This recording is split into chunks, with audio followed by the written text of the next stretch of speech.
So your work is really active, high energy, but you're like, are you always mellow or are you... Do I seem mellow to you? You seem super mellow. Oh, well, yeah. I actually did a high intensity interval training workout earlier today. Okay. And I've been scrambling around, and I've got an artist friend coming over later tonight to do an installation for this party tomorrow. Mm-hmm. And so I got a lot going on. Okay. So I'm a little bit worn out, but okay. But you know, you're kind of chill, so maybe I modulated. Ah, you know, like ta-da! Surprise! Boom, 2022. They filmed it. I've shown. Yeah, I mean, I've been working a lot and probably lack a little bit of sleep, so maybe that's part of it. That's perfect. Just keep going at that energy level. Thank you. Yeah. You're the first person I think in like many years who said you're pretty mellow. So you are an entrepreneur. You're well, an by default, Okay. you know. But I'm not making a goods or services to placate the masses. I'm not making like, oh, this will work better and sell quicker. I'm making what I want to make. Yeah. And I'm very grateful and fortunate that people have been supportive. It's really hard. I'm not a commercial illustrator, you know, being hired to do this or that for, you know what I mean? I'm a fine art. They call it fine art for a reason and not commercial art for a reason. Yeah. No, but there is a combination of very thoughtful, mindful things going on where I am being mellow and sitting and staring and thinking about the painting. And then there's other times where I'm being very spontaneous and emotional and emotive in the work.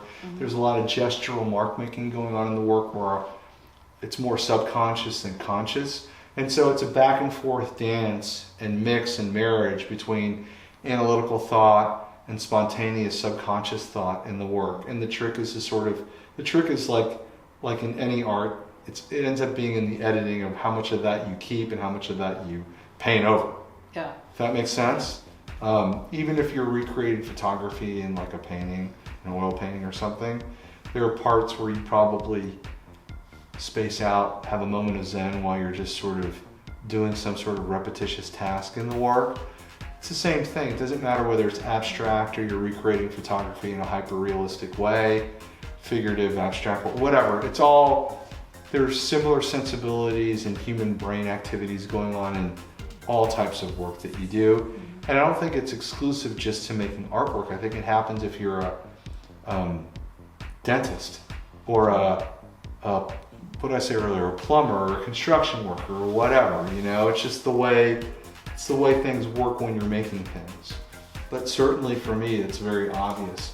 So if you have someone come up to you and say, I don't get it, well, I think if they step a little further back and their nose is not right up in the painting, but if they were to step a little further back, I think just as a human in your most primal way, you will see in my work this sort of back and forth, I don't know if it's a tug of war, but certainly a back and forth sort of dance between impulse, spontaneity, gesture, and then thoughtfulness and mindfulness. You know, because there are parts of the painting, or I would say the whole painting is actually very thoughtfully composed, even in its most emotional, chaotic space.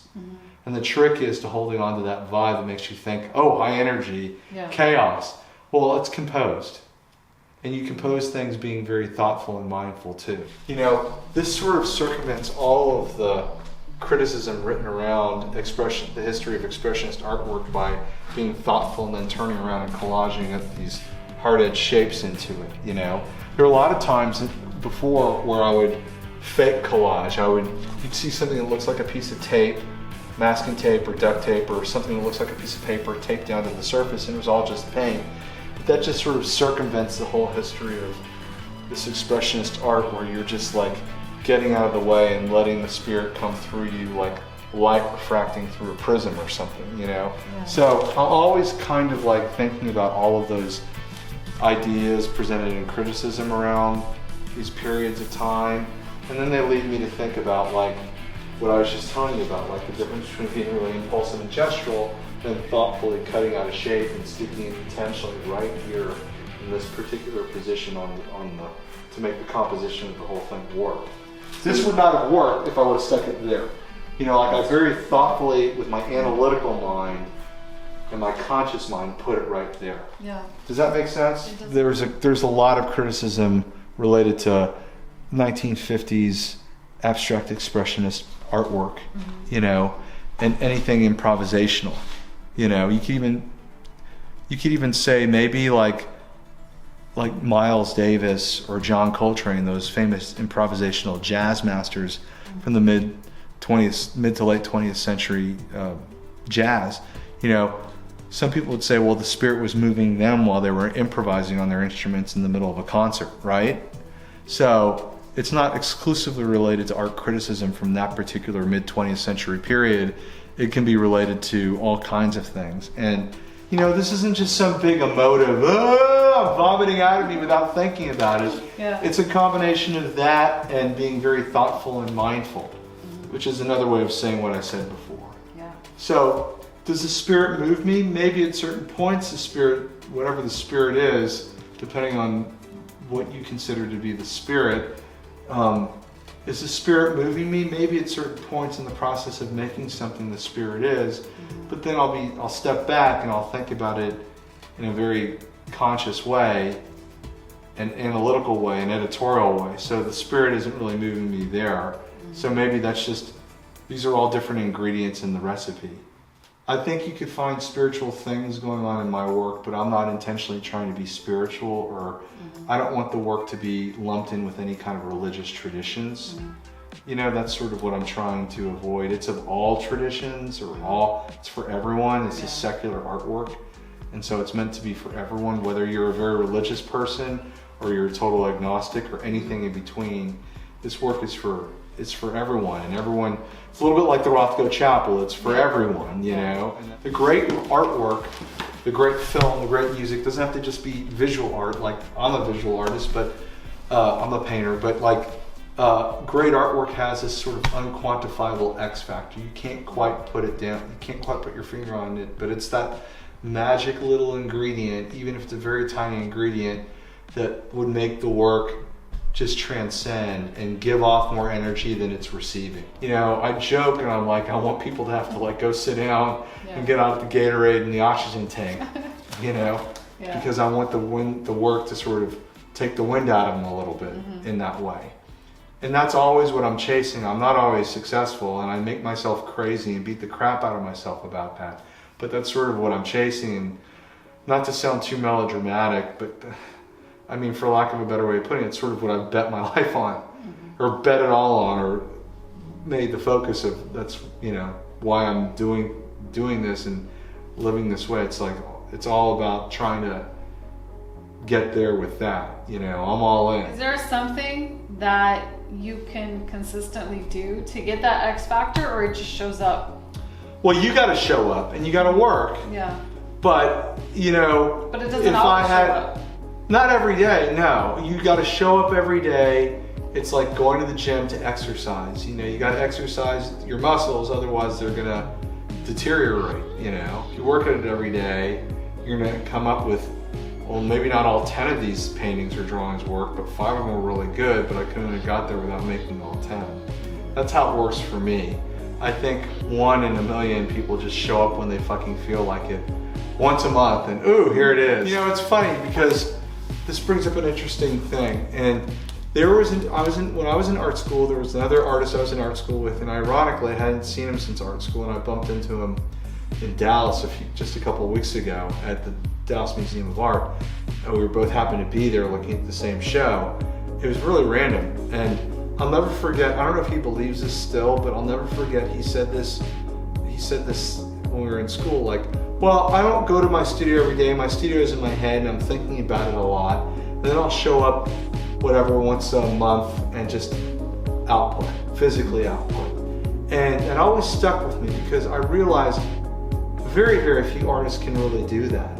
Visual artists, I'm sure there are some, and there's always an exception to all the rules. And there are those gifted and talented geniuses who can just think about it, let it percolate in their head and just show up and output once a month. Almost everyone I know, and I don't think it's exclusively related to artists, almost everyone I know has to show up every day and physically do the work. I think a lot of human brains work that way. I think most people can't just fiddle around in their head thinking about it. I think most people got to show up and make the stuff. They got to make the drawings and the sketches and the paintings to get them out. And it's hard. Yeah. Do you ever dream about painting? I forget a lot of my dreams. Okay. I know there are artists and all kinds of artists who say this song or this painting or this whatever was about a dream. I don't remember a lot of my dreams. I remember enough to know I've had recurring dreams, and I remember parts of them, but I don't consciously try and document them in my work. I don't get up in the middle of the night, even though I live in my studio. Everyone thinks you get up in the middle of the night if you have an idea, and work. I don't do that. I don't think a lot of artists do that. Some might say it because it sounds romantic, and it makes us seem it's a great narrative. Magic. Oh, there's so many great bullshit narratives. Yeah. Listen, the best artists I know are working like animals. They're working like a dog, and there's nothing. Honestly, I just work. I work all the time. These are all unresolved paintings and drawings, these boxes, and you got to make the work. You got to show up and work and do it. I don't think there's anything romantic about that. No one likes to hear that. A lot of collectors want to be around artists because they think that they're hanging out with the people who don't have to do the same grunt work that they do. Yeah. And I'm sorry if I'm like popping the bubble, bursting the balloon, Yeah. But reality. that's reality. I work like a dog. That's all I'm doing. I'm not, and I go and look at work, and I have arguments with other artists about what we see or discussions with them. That's a big part of it. I'm out looking all the time, and a lot of it's bad. I'm not looking at bad artwork because even that can be informative, Have you ever gone to look at artwork at places like Michael's?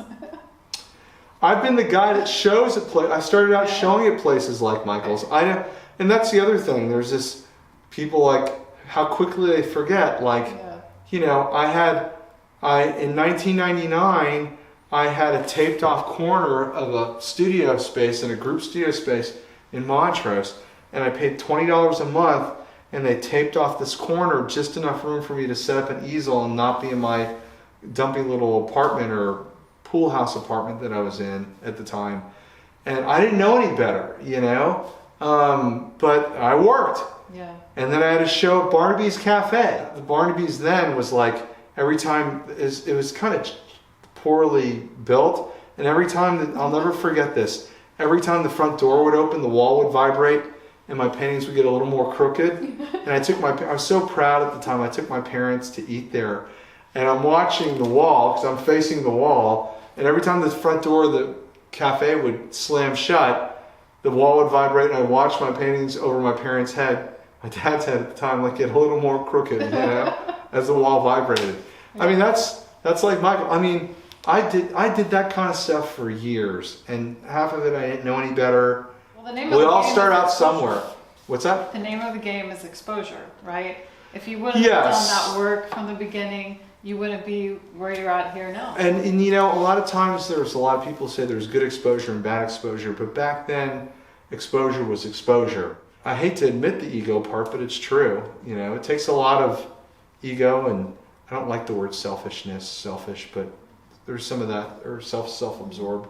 All of these things come in, are part of the human condition, and it's about moderating them, tempering them, controlling them, whatever. By the way, this is something else I actually you may or may not want to include this on the website. This might just be something that I should share with you.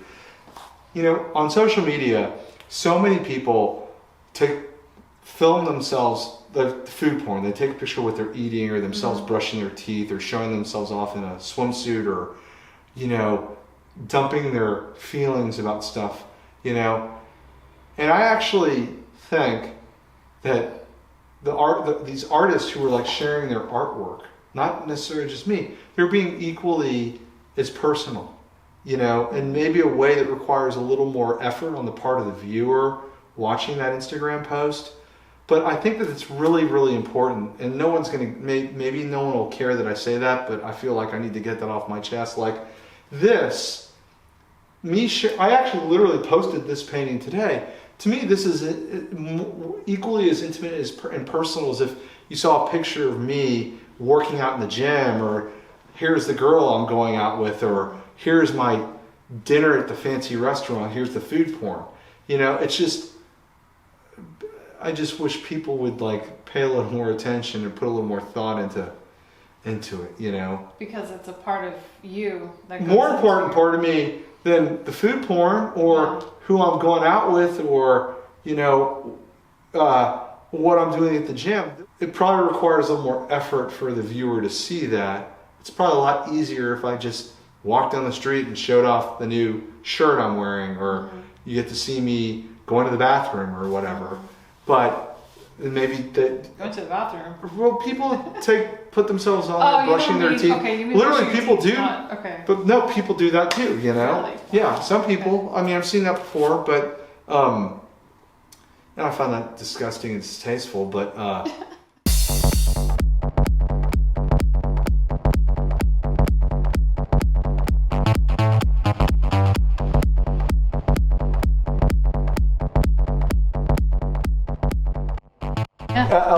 Lisbet. No H. ¿Tú hablas español? Sí. Tú hablas Muy bien. no muy rápido. Bueno, Yo comprendo poquito. un poquito. Hablas un poquito de español. Qué bueno. Yeah, I'm doing my best. My mom speaks fluent Spanish. We're not Latin American at all, but she grew up in Laredo, Texas. Oh, okay. So Okay. her first language was Spanish. Okay, so just like this. Sure. There you go.